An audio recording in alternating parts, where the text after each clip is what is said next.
Hello বন্ধুরা, আজ বিশেষ খবর। ইউটিউবে চ্যানেলে গরজ করে পাওয়া যায় ওই বিষয় নিয়ে আজ কথা হবে। ভিডিও শুরু করার আগে হাই বন্ধুরা, আমার নাম প্রেমজিৎ। আমার ভিডিও ভালো লাগলে চ্যানেলটা লাইক করে দিবে, সাবস্ক্রাইব করে দিবে। চলো শুরু করা যাক। বেশিরভাগ মানুষ ইউটিউব স্টুডিও খুললেই একটাই কাজ করে, ভিউজ আর সাবস্ক্রাইবার্স দেখে। আর যখন ভিউজ কম আছে বা কিছু বুঝতে পারে না, তখন ইউটিউবে সার্চ করে ভিউ কিভাবে বাড়াবো, কোন টপিক নিলে ভাইরাল হবে, ভিউ কম আসছে কেন। কিন্তু সত্যটা হলো, এই সব প্রশ্নের উত্তর ইউটিউব আগেই দিয়ে রেখেছে ইউটিউব স্টুডিওর ভেতরে।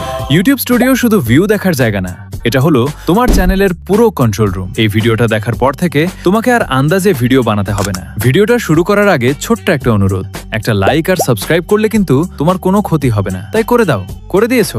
চল এবার ভিডিও শুরু করি। শুরুতে বলছি, অনেকের মুখে আমি একটাই কথা শুনি, ইউটিউব স্টুডিও বেশি খুলিস না, ভিউ কমে যাবে। আর এই কথাটাই শুনে অনেকে তো ভয়ে ইউটিউব স্টুডিও ডিলিট করে দিয়েছে। আরে ভাই, ইউটিউব স্টুডিও তো ভিউ কমানোর অ্যাপ না, বরং যত বেশি খুলবে তত বেশি বুঝবে ইউটিউব আসলে কি চাইছে। এখন আমরা ঢুকলাম ইউটিউব স্টুডিওর সবচেয়ে গুরুত্বপূর্ণ জায়গায়, অ্যানালিটিক্স। এই জায়গাটাকে আমি বলি ইউটিউবের রিপোর্ট কার্ড। এটাতে ক্লিক করলে এখানে সবার উপরে দেখতে পাবে ওভারভিউ। প্রথমে এটা এক্সপ্লেন করি।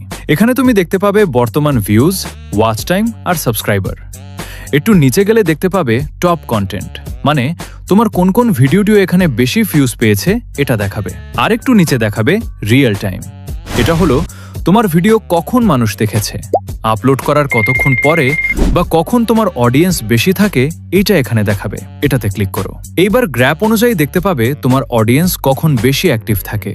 যেখানে গ্র্যাপ বেশি ওপরের দিকে উঠেছে ওখানে ক্লিক করলে টাইমিং দেখাবে আর তারিখ দেখাবে। ওই সময় তোমার অডিয়েন্স বেশি অ্যাক্টিভ থাকে। এইবার যাই কন্টেন্টে। এখানে একটাই গুরুত্ব জিনিস আছে, একটু নিচের দিকে স্ক্রোল করলে দেখতে পাবে হাউ ভিউয়ার্স। ফাইন্ড ইউ এর মানে হলো তোমার ভিডিও কোন দিক থেকে বেশি আসছে, মানে শর্ট ফিড থেকে না, ইউটিউব সার্চ থেকে না, সাজেস্ট ভিউ থেকে। যদি তোমার শর্টস ভিডিওর চ্যানেল তাহলে শর্ট ফিড এটা বেশি থাকলে ভালো, যদি লং ভিডিও চ্যানেল তাহলে সাজেস্ট আর ইউটিউব সার্চ বেশি থাকলে ভালো।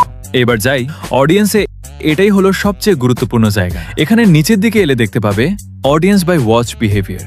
এর নিচে 3টে পয়েন্ট দেখতে পাবি, new viewer, casual viewer, regular viewer. New viewer মানে হলো তোমার চ্যানেলের বর্তমান ভিডিওগুলোতে নতুনরা কত শতাংশ দেখছে বা নতুন অডিয়েন্স কত শতাংশ আসছে। ক্যাজুয়াল ভিউয়ার মানে এরা তোমার ভিডিও ভালো লাগলে দেখে, না লাগলে স্কিপ করে দেয়। আর রেগুলার ভিউয়ার মানে এরা তোমার চ্যানেলের সঙ্গে যুক্ত হয়ে আছে, তোমার প্রত্যেকটা ভিডিও দেখে। এবার আর একটু স্ক্রোল করলে ডিভাইস টাইপ দেখতে পাবে। এটা হলো তোমার ভিউজ কোন ডিভাইস থেকে বেশি আসছে।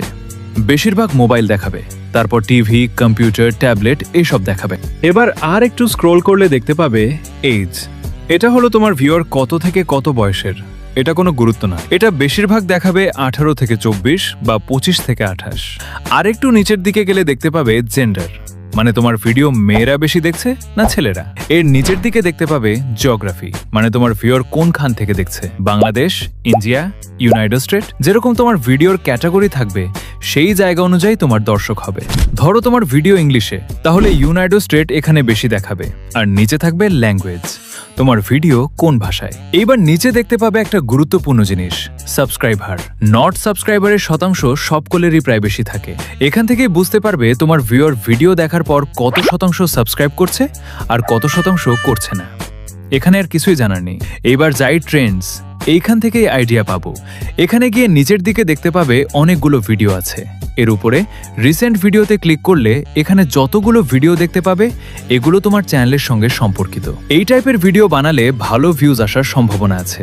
এবার একটু ব্যাক করে উপরে দেখতে পাবে টপ সার্চ। এটাতে ক্লিক করলে তোমার চ্যানেলে এখানে যতগুলো কিওয়ার্ড থাকবে এগুলো তোমার ভিউয়ার সার্চ করে এগুলো নিয়ে ভিডিও বানালে ভিউজ আগের তুলনায় ভালো আসবে, তোমার অডিয়েন্স তখন তোমার সঙ্গে যুক্ত থাকবে। এইবার নিচের দিকে আর্ন অপশনে যাই। এটাতে একটা জিনিস অনেকে বুঝতে পারে না, যে ক্রাইটেরিয়া কত দিনের মধ্যে পূরণ করতে হবে। এখানে একটা ডেট দেখাচ্ছে, এই ডেটে তোমার যে ভিডিওতে ভিউজ আছে সেটাই কাউন্ট হবে। মানে এখানে ডেট 1 সপ্তাহের মতো পিছিয়ে থাকে, এই ডেট অনুযায়ী ভিউজ যোগ হবে।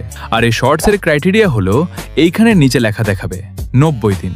সাবস্ক্রাইবার তো তুমি যখন খুশি করতে পারো, কিন্তু এই ভিউজ তোমাকে 90 দিনের ভেতরে করতে হবে। মানে এটা নয় যে তুমি যবে থেকে চ্যানেল খুলেছো তবে থেকে 90 দিনের ভেতরে। ধরো তোমার চ্যানেলের 90 দিন হয়ে গেছে, টোটাল ভিউজ হয়েছে 2 মিলিয়ন। এরপরে আস্তে আস্তে ওই 2 মিলিয়ন কম হবে আর বর্তমানে যে ভিউজ আসবে সেটা কাউন্ট হয়ে যাবে। এই জিনিসটাই সকলের বুঝতে অসুবিধা হয়। আর এখনো যদি এটা কারো বুঝতে অসুবিধা হয় তাহলে এই ভিডিওতে কমেন্ট করো, আমি রিপ্লাই দিয়ে দেবো। এবার একটু উপরে লং ভিডিওর ক্রাইটেরিয়ার দিন আছে 365, মানে 1 বছর। এটা ওই একই টাইপেরই হবে। 365 দিনের মধ্যে 3000 ঘন্টা ওয়াচ টাইম পূরণ করতে হবে। এই টপিকের মধ্যে যদি কারোর কোনো জায়গায় বুঝতে অসুবিধা হয় তাহলে এই ভিডিওতে কমেন্ট করবে, রিপ্লাই খুব শীঘ্রই দিয়ে দেবো। চলো দেখা হবে নেক্সট ভিডিওতে।